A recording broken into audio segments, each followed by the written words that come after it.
It's not a name you hear often, but it's been around since the Rolling Stones released their 1965 hit, I Can't Get No Satisfaction. If only they drove an Alpina.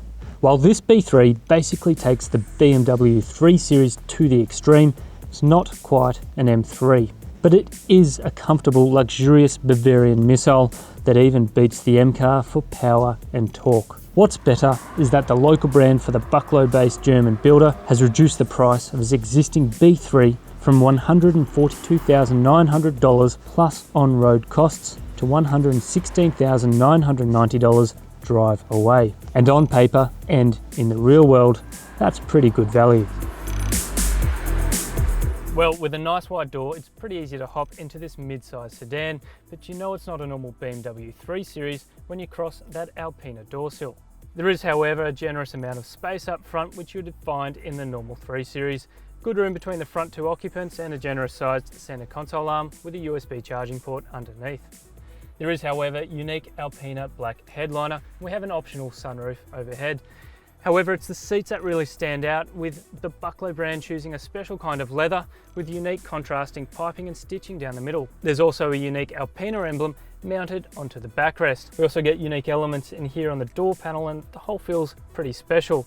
The steering wheel itself is a little bit different. We have red and green stitching, and again we have that Alpina badge right in front of you. But just so you know it's something really special, there's an individually numbered plaque sitting on the center console. There's some nice technology inside, particularly the 8-inch infotainment system. It's clear, it's crisp, and it's punchy. It's really easy to read. But best of all, there's a rotary controller dial, which is really easy to use when you're driving along the road. The driver's cluster is not a digital item like you might find in some of the newest competitors. However, it is unique to Alpina with those blue fascias. For the driver's seating position, I find that the seat's quite comfortable. It does go into a really low set position, and the steering wheel does have some nice manually adjustable adjustment there, so you can get a good seating position. Well, I'm around 6 foot tall, and there's a reasonable amount of space in the back here. There's enough headroom, and I've got enough knee room that it will be pretty comfortable. There's also some unique Alpina elements back here, again just on the backrest, and a little bit of piping and stitching to contrast with that leather. Part of the deal between Alpina and BMW is that the Motorworks maker sends its 340i straight to Alpina, who then factory tweak the model to their liking. It's undeniably unique, but it's not for everyone's taste. However, it does command a strong presence on the road that befits its brute in a suit character. Beyond comfort is that Alpina has performed some considerable tweaks to this model. It has modified the engine so it has 2 rather than 1 turbo, added rigidity in strut bracing, and modified the camber.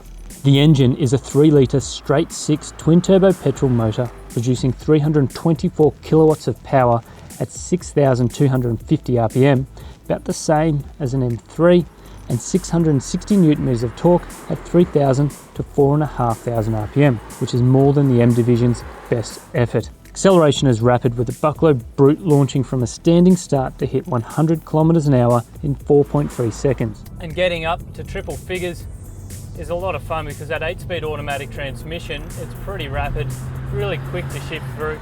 There are steering wheel mounted paddle shifters, so it's all a fair bit of fun, but it can also be pretty calm around town.